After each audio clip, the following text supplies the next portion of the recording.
So I'm Peter Lord, and I'm one of the founders and the creative director of Aardman Animations in the UK. And I'm here to present a portrait of the studio, showing films and talking about our history and so on, because I realised quite late that this year was a focus on stop motion, so I thought I must be there.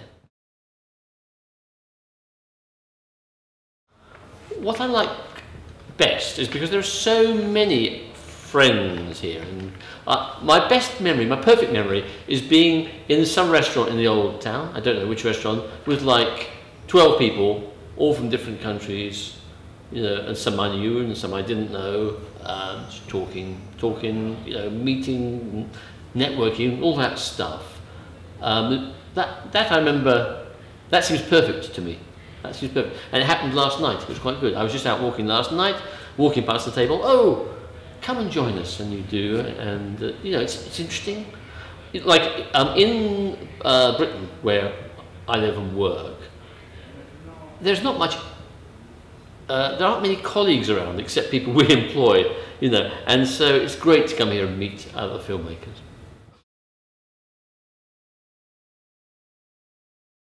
The great films, you know, The Man Who Planted the Trees, seeing that here, you know, just like spectacular films that you see in the big theatre with a big, passionate audience. What a great pleasure that is. Tale of Tales, I saw here, you know, amazing, amazing things.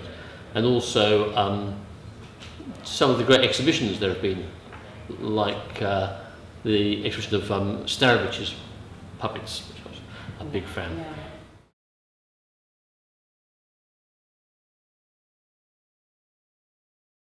If life strikes you as pleasurable, you know, a game, interesting, fascinating, all those things, that's a very good place to be. I'm not interested in business, you know. I don't want, the last thing I want to do is come here and talk business. In fact, if people start talking about business, then I zone out completely and can't follow the conversation. So if those are symptoms of childlikeness, then I think that's true, what you say. But then, of course, I'm thinking, well, you know, Dimensions of Dialogue, you know, the Shrankmeyer film, that's not very childlike, is it? That's something else again. You know, these great figures, the great historical figures in animation producing great films that are not childlike.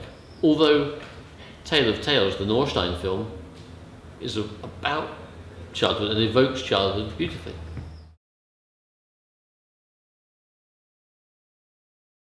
Yeah, so Shaun the Sheep is a TV series, and we've done, I should know, I think 120 episodes, maybe 100 certainly episodes of a TV series, and we've decided to make a feature-length film of Shaun because it was a creative decision, because there's a guy called Richard Starzak, and he's the brains behind Shaun the Sheep. He's the creative genius, and he wanted to do it. So I thought, well, he knows, he's good. He knows what he's doing. So if he wants to do that, then great, let's do that. It's a challenge, a good challenge, because Shaun doesn't use language at all.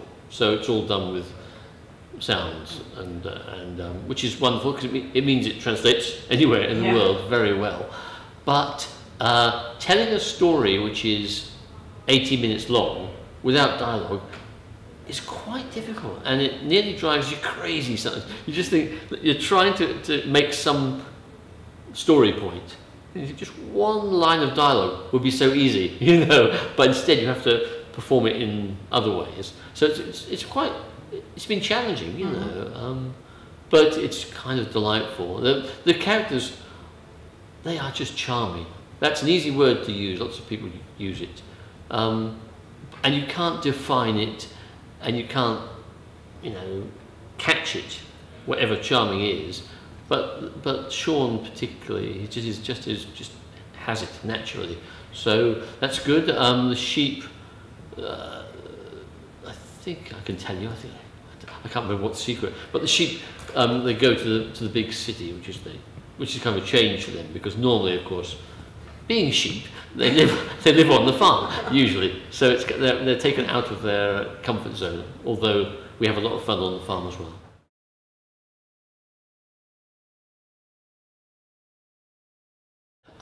Well, I think my advice would be, if you want to be an animator, that is a fantastic thing to do in itself.